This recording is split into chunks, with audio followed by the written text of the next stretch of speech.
안녕하십니까. 함께 가는 교회에 새롭게 조인하게 된 이윤채입니다. 오늘 오는 길에 비가 정말 많이 왔는데, 저는 개인적으로는 이렇게 비 오는 날을 참 좋아합니다. 저희 엄마가 일을 하셨는데 고물상을 하셨거든요. 그런데 이 정도 비가 와야 일을 안 나가시는 거예요. 그 어릴 때 엄마가 항상 없다가 이렇게 비가 오면 엄마가 집에 계시고 그럴 때 부추전을 구워주시거든요. 그래서 이렇게 비 오는 날은 제게 늘 그 평안함을 주는 날이었습니다. 오히려 제가 차 안에서 빗소리를 들으면서 20살에 제가 예전에 다니던 그 대구교회에 있을 때 그때 들어갔던 그 느낌이 여기서는 내가 살 수 있겠다.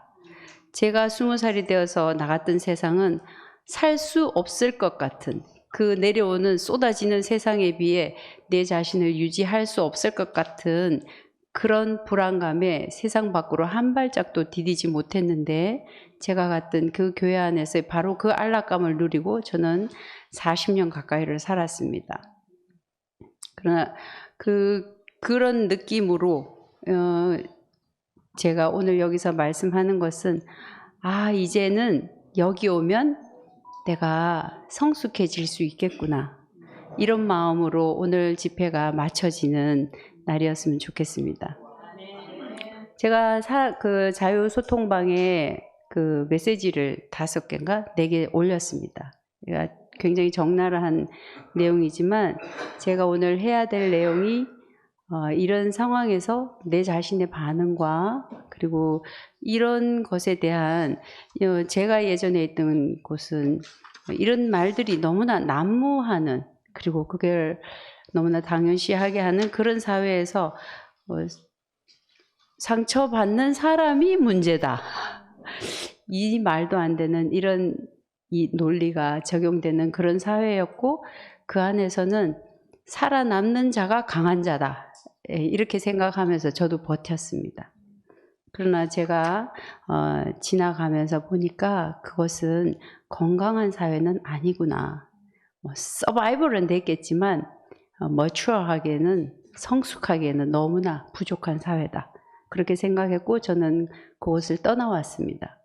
그리고 그 다음에 2PM도 아시잖아요. 거기서도 저는 그 이후로 내 자신의 성숙이 되지 않는 개인은 사회를 절대로 이길 수가 없습니다.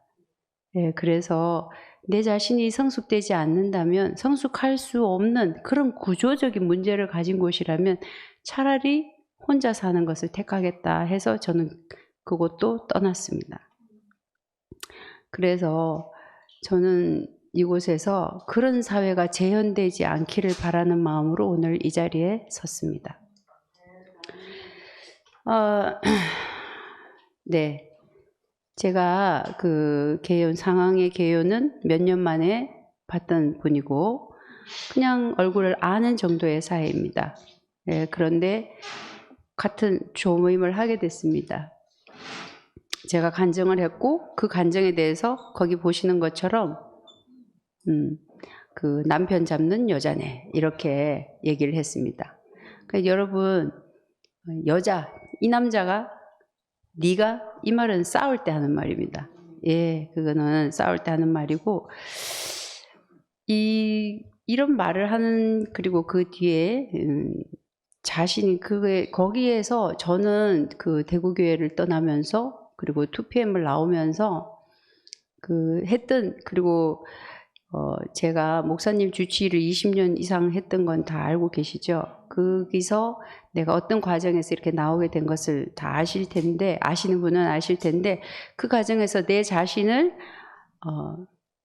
위로받고 그런 상황보다 저는 저를 분석해 봐야겠다. 왜 나는 이렇게 살 수밖에 없었던가? 그래서 제 자신의 정신 상태를 분석하는 것을 절교했고 다행히 배운 공부가 그런 방면이어서 그런지 제 자신의 구조를 알게 되니까 제 자신의 반응도 제가 조금씩 이렇게 고쳐갈 수 있었고 그것을 알게 되면 벗어납니다. 나는 이런 구조여서 이렇게 반응하는구나. 왜 남들은 아무렇지도 않은 말이 내게는 화살이 되어서 내 가슴에 꼽히는가? 아마도 제가 여기서 손을 들어보세요 하면 그런 분 많으실 거예요. 떨어진 화살도 주워서 내 가슴에 박아요. 이런 분 많으실 거라고 생각합니다. 근데 누구나 다 그러냐? 그렇지 않거든요. 나는 왜 그렇게 살 수밖에 없었는지. 예, 저는 그것을 제 자신으로 분석을 했어요. 그래서 제가 그 문자를 보고 저는 정중한 사과가 필요하다. 이거는 그런데 그 사과를 요구하는 거기에 대해서 이 말을 돌아왔습니다. 저는 근데 이렇게 말하는 사람의 어떤 사람이 타인에게 이렇게 말을 하는가? 예, 분석했습니다. 그거는 투사적인 방어 기제죠. 그러니까 자기가 자기 안에 깊은 내면의 문제를 직시하지 못하면 그 공격의 화살이 남에게 갑니다. 그 무의식에서 나가기 때문에 너는 그게 문제야? 이렇게 있는 거는 사실은 본인의 혼란과 공격성을 상대의 문제로 떠넘기는 투사적인 방입니다. 자기가 문제가 없는 사람은 남에게 너는 그게 문제야 이렇게 말하지 않죠. 그래서 교회 생활에서 하지 말아야, 나이 들면서 또 교회 생활 하면서 하지 말아야 될 것이 3가지 있는데 그 중에 하나가 지적질입니다. 남편 잡는 여자, 너는 그게 문제야. 이런 것들은 다 지적입니다. 그 말로 아무도 살릴 수 없는 말이거든요. 그래서 그 말에 대해서는 이렇게 이 사람은 이래서 이 말을 하는구나. 그리고 물병으로 퉁치자. 제가 그랬죠. 그 내용에 보면 내가 물병을 나중에 제 문제도 나옵니다. 나는 왜 그렇게 반응을 했는지도 나오는데 이건 직접적으로 대립을 할 자신이 없는 거죠. 그래서 전화를 안 받거나 처음엔 대응을 하지 않는 이런 거는 은근하게 공격적인 감정을 표현해서 사람 약 올리는 거죠. 이건 조롱입니다. 그래서 장난처럼 보이죠. 송혜교가 나왔던 그 드라마 아시죠? 엄청 유행했었잖아요. 그때 송혜교가 학교에 정말 베베 꼬아서 송혜교를 공격하는 그 사람을 보고 그 사람이 농담하면서 송혜교를 뭉갭니다. 근데 송혜교도 같이 하면서 농담하면서 이렇게 하거든요. 그거는 장난처럼 하지만 그 사람을 존중한 말은 아니거든요. 그래서 퉁치자 이런 말들은 내면의 분노의 그 표현입니다. 그리고 또 나댄다. 순자야 이렇게 했습니다. 제 이름이 윤채로 바뀐 지가 5년도 넘었어요. 저희 어머님이 94세로 돌아가셨습니다. 저희 어머님이 89세가 될 때까지 이순자였습니다. 저는 이순자라는 이름을 좋아했어요. 그러나 어떤 계기가 있어서 너무나 아팠던 기억 때문에 바꿀 수 있는 건 다 한번 바꿔보자 해서 바꾼 게 제 이름이었어요. 저는 지금도 환자들한테는 특히 할머니들한테는 순자병원에 가면 살 것 같다 이런 말들을 많이 듣고 그 이름을 되게 좋아합니다. 그러나 내가 바꾸었을 때는 이유가 있어서 바꾸었고 윤채야라고 불러주는 것은 바꾼 사람에 대한 작은 배려입니다. 나는 그거 못하겠다면 2가지 중에 하나입니다. 머리가 너무 안 좋구나. 94세 된 우리 엄마도 윤채라고 불렀습니다. 그 정도의 배려심이 나한테 없거나 아니면 정말 머리가 나쁘거나 둘 중에 하나입니다. 아마도 머리가 나쁜 건 아닐 테고 배려심이 없는 거죠. 저는 그렇게 생각합니다. 그 상대방의 과거 모습에 집착하는 것은 너는 변하지 않았다. 너는 내가 뭉갤 수 있는 사람이라는 것을 힘이 있다는 난 너를 알고 있다는 변화하는 사람에 대한 거부 반응이기도 합니다. 잠재적인. 그러니까 타인의 변화를 인정할 만큼 자아가 성숙하지 않은 거죠. 그리고 이게 이런 것은 심리적인 방어 기전이니 자아가 불안하고 불안한 사람들이 하는 방어입니다. 투사와 수동 공격성, 분열 등이죠. 정중한 사과 요구에 대해서 감정적으로 반응하는 것은 그 감정적으로 자기 조절이 미숙해서 그렇습니다.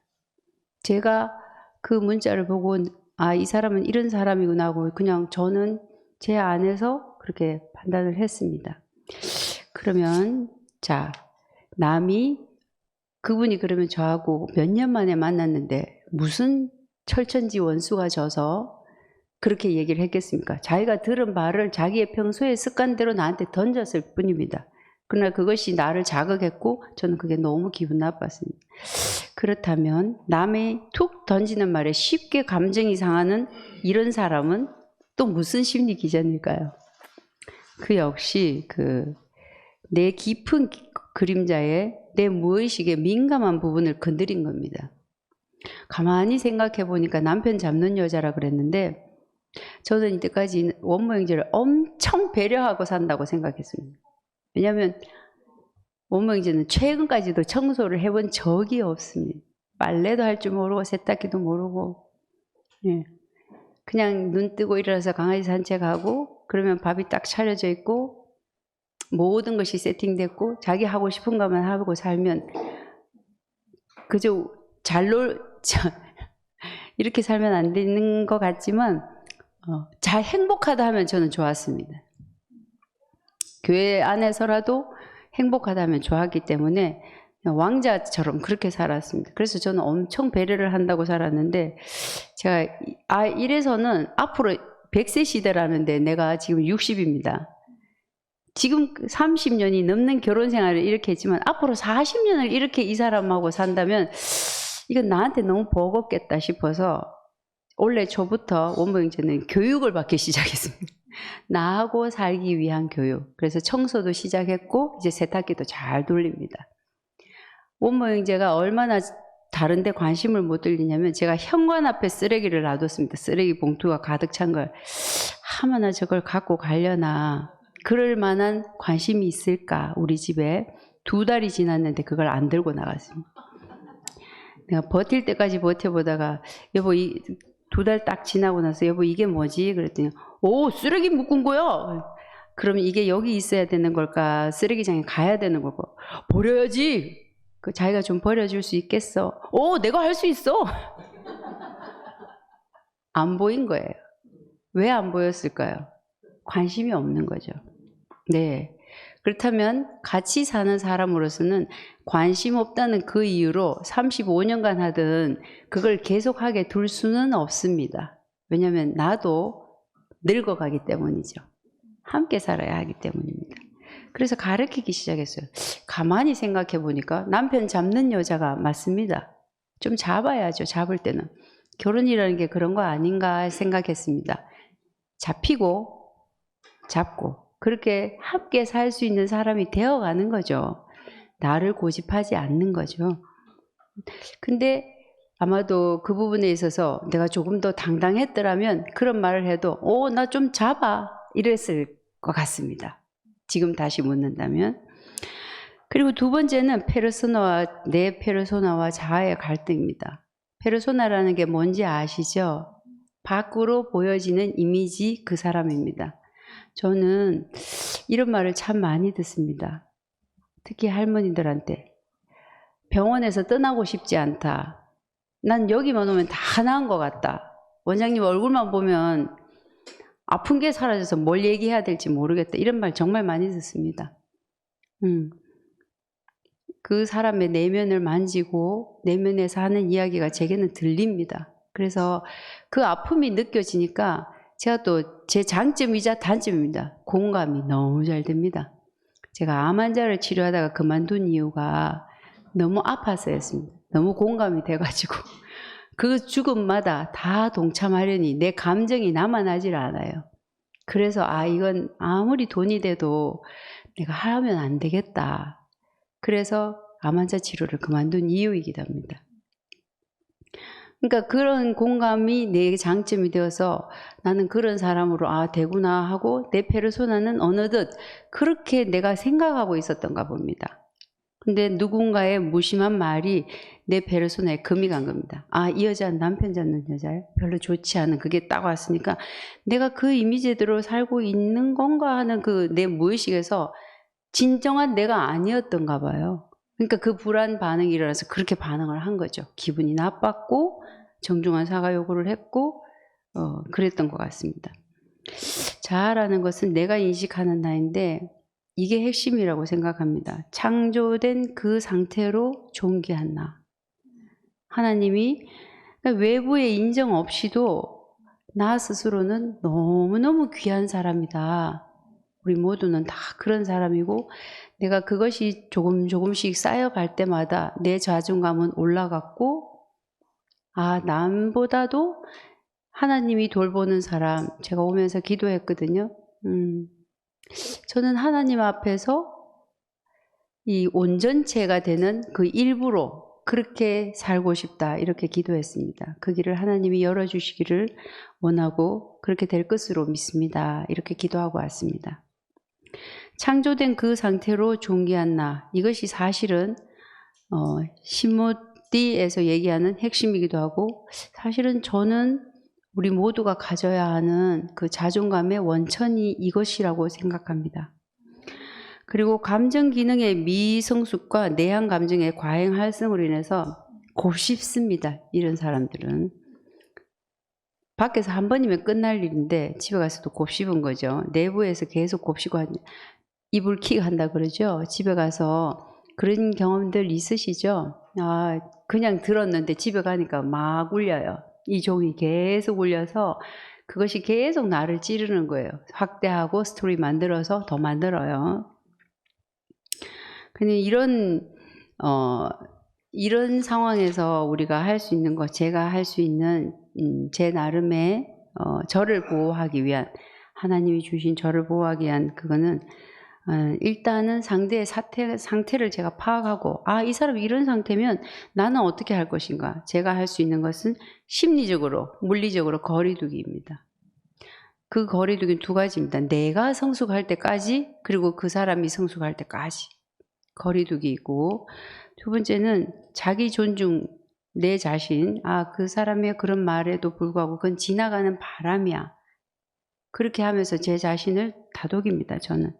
그리고 저는 그렇게 생각합니다. 모든 세포는 우리가 한 몸이다. 이 말은 너도 없고 나도 없고 그래서 뭐 생각나는 대로 말하고 그래도 내 마음은 안 그런데 말이 그렇지 마음은 안 그래. 이렇게 말하는 건 미성숙할 때 어린아이일 때라고 생각합니다. 메타인지라는 것은 내가 무슨 말을 하고 있고 내가 하는 말이 상대에게 어떤 영향을 미칠지를 생각하고 해야 한다는 것이 성숙해 가는 것이라고 생각합니다. 그러니까 우리가 여기서 내가 나는 뭐 그런 마음으로 말을 하지 않았다고 해도 그렇게 들린다면 그 다음에 할 수 있는 것은 무의식 중에 할 수 있는 것은 사과입니다. 용서를 구하는 거죠. 저는 오늘 제목이 있다면 이렇게 하고 이건 제 마음에 깊이 와닿은 건데 우리가 우리에게 죄 지은 자를 용서한 것 같이 우리 죄를 용서하여 주옵시고 저는 20년 이상 목사님 주치의를 하면서 나올 때 제가 그 마음에서 그 짐에서 벗어날 수 있었던 것은 그 아픔에서 벗어날 수 있었던 것은 바로 이 구절 때문이었습니다. 사람은 그렇게 온전한 사람도 누군가의 2%의 용서가 있어서 지금 유지하고 있구나. 그렇다면 그 사람만 그렇겠는가? 나도 부지불식간에 지은 죄 때문에 누군가가 나 때문에 아파하는데 그 사람이 나를 용서했고 그래서 내가 여기 있는 거구나. 사람은 누구나 2%의 용서가 필요하다. 그게 제가 목사님을 용서하면서 내린 결론이었습니다. 사람은 누구나 2%의 용서가 필요하다. 용서는 우리가 보통 머리로는 용서가 되는데 가슴이 안 된다 이렇게 하는데 거꾸로 하셔야 된답니다. 가슴으로는 용서하고 왜요? 사람이니까 실수할 수 있잖아요. 나도 실수하잖아요. 사람이니까 용서하고 머리로는 그 잘못한 것에 대해서는 처벌을 해야 된다고 생각합니다. 교통법규를 어겼으면 미안합니다. 그러나 벌은 받아야 됩니다. 저는 그래서 그 이후로 목사님을 용서는 했지만 뵙지는 않았습니다. 불러도 가지 않았죠. 그래서 그 용서는 나를 위한 것이었습니다. 그 감정에서 벗어났고 그 상태에서 벗어나는 저는 지금도 마찬가지입니다. 상태에서 우리가 여기서는 다 같이 잘할 수 있겠다. 함께 오늘 그분이 여기 오셨어요. 그리고 악수도 청했습니다. 그러나 저는 얘기했던 것처럼 뭐 미워하고 싸워보자, 너 잘못한 거 까보자 이게 아니고, 교회 생활 하다 보면 누군가가 누구에게 이렇게 말하는 날이 오고, 그건 의도하는 사람은 그 사람은 손절해야 됩니다. 나이 들어서 그런 말 들어갈 만큼 우리 존재가 저는 쓸모없거나 가치 없다고 생각하지 않습니다. 나를 의도적으로 상처 주려고 그런 말 한 사람은 손절해야 되고, 의도하지 않았는데 했다면 그럴 수 있구나 하고 사과를 받으면 거기서 넘어가는 겁니다. 나도 미숙하니까 우리는 지금 현재 완전체가 아니고 다 같이 성숙해 가야 하고, 이 안에서 그런 분위기의 사회 안에서 함께 가는 곳이었으면 좋겠다. 그게 제 작은 바람입니다. 그래서 여기서는 그리스도의 성숙한 온전체, 완전체가 아니고 그렇게 갈 수 있겠구나 하는 작은 소망이 보여서 제가 제 시간을 달라고 했습니다. 예. 저는 늘 그렇게 얘기하더라고요. 우리는 예수를 버렸다. 이렇게 얘기했는데 저는 예수를 버린 적은 없는 것 같아요. 예수가 누군지도 몰랐으니까. 근데 제가 확실히 아는 건 뭔가, 나는 나를 버렸습니다. 내 자신의 존귀함을 버리고 누군가 말하는 대로 살려고 했으며, 왜? 하나님이 나는 네가 너무 존귀하다 하는 그 음성을 내가 듣지 못했기 때문에 누군가 말하는 대로, 누가 인정하는 대로 이리 끌려가고 저리 끌려가고 그렇게 가스라이팅 당해서 산 게 장장 30여 년이었습니다. 근데 제가 그 과정을 벗어나면서 정말 자다가 생각해도 그건 하나님의 은혜라고 생각하는데, 제가 하나님 앞에 얼마나 온전한 사람인가. 예수는 교회가 없어도 혼자 죽어갔어도 지켰던 것은 하나님 앞에 나는 온전하다였습니다. 그러니까 그 지점 안에서 저는 예수를 만났기 때문에 그것이 제 안에서 커져갈수록 제 인생이 안정이 되기 시작했고, 차라리 제가 개인은 사회를 이기지 못한다고 했잖아요. 그 사회가 건전하지 못한다면 난 나가야겠다. 내가 거기서 싸울 일이 아니고 나가야겠다. 제가 이런 사회에서는 있고 싶지 않다. 왜? 하나님이 주신 소중한 몸이니까 하는, 아까 지적질 얘기했죠? 네, 이건 저도 조심하려고 합니다. 자랑지. 제가 오면서 자랑했잖아요. 우리 딸 합격했어요 하고. 자랑할 데가 없어가지고. 이런 것도 앞으로는 주의하겠습니다. 그 다음 이간질. 예, 이건 정말 성숙하지 못한 사람의 태도이고, 이런 사람은 거리를 두는 게 맞다고 생각합니다. 내가 그 사람을 고칠 수 없잖아요. 제가 오늘 그 성경 구절에 올린 것처럼 저는 모기를 지으신 하나님을 잘 모릅니다. 왜 지었는지 도대체 알 수가 없습니다. 그렇죠. 정말 제일 이해 안 되는 사람은 우리 원보 형제였습니다. 살면 살수록 참, 제가 늘 원보 형제 보고 얘기합니다. 하나님은 정말 다양한 것을 원하셔. 어쩜 당신을 지으셨는지. 그래서 이런 말도 해봤습니다. 하나님은 당신을 너무 사랑하셔. 근데 하나님은 나를 가끔 벌 주시는 것 같아. 당신하고 살게 해가지고. 근데 제가 그런 건 농담이지만, 던지는 말이었지만, 또 웃기는 거는 원모 형제가 저한테 이 말을 했으면 저는 엄청 원모 형제 딱 꼈을 거예요. 근데 원모 형제는 또 그렇게 민감하게 남의 말을 듣지 않습니다. 공감을 못하는 게 장점이기도 하고 저한테는 단점이기도 한데 그게 또 장점이에요. 제가 무슨 말을 해도 깊이 와닿지 않고 원모 형제의 심지 안에 굳건하게 있는 건 뭐냐면, 나는 윤채자매를 사랑한다. 아마도 원모 형제 안에 여자라고는 저밖에 없습니다. 지금 이 상황에서도 전화 왔습니다. 어제. 자매야, 6월 6일 날 거창에 맨발 걷기 하러 간대. 우리 같이 갈까? 귀엽다고 해야 되는지, 철이 없다고 해야 되는지. 알겠어. 그때 상황 봐서 스케줄 없으면 같이 갈게. 사람은 다 각자의 길로 하나님께서 이끄시는 것을 저는 여기서도 봅니다. 우리는 너의 하나님은 왜 너를 그렇게 이끄는 거야? 너 아마 벌 받은 것 같은데? 이게 욥의 친구들이 하는 이야기입니다. 그러나 우리가 알 수 있는 것은 각자의 길은 각자의 하나님이 이끄시고 우리는 그 안에서 어떻게 하나님이 저 사람을 이끄는가, 그걸 볼 수 있는 기회를 가까이 있는 사람에게서는 먼저 잡았다고, 하나님이 주신 그거 하나라고 이렇게 생각합니다.